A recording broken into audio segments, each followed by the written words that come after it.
ang higgo, nakasaad rabatan no?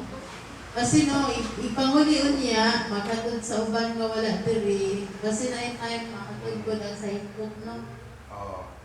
Okay, dili, ang lagra ba niya, kanya na, dapat ipangatod dyan na siya. Duha sa kwan dito, duha sa higop, sa kasungka ang panatong taga dito, nga wala diri. Mas dagan kayo ang sa higgo.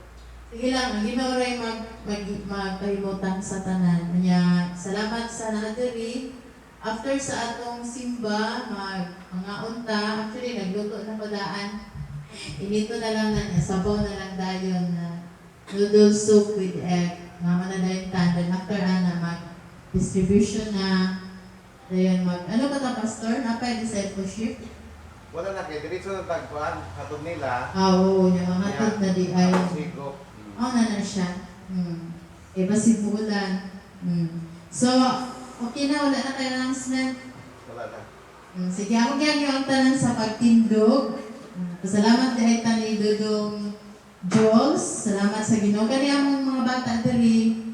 Sa gamay rami amo ni silang gitrain nga moalagad sa Ginoo ba. Kay isa man dahil mosunod ng mga tiguang na tanong, dapat ang mga new generation, kumao na sila.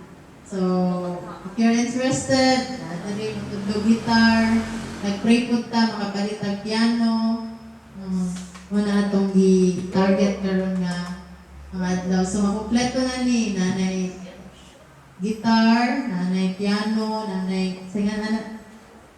Soon, basi na anak ko yung drums. Ito. Nag-pray ta sa Ginoo, as the Lord blesses, He will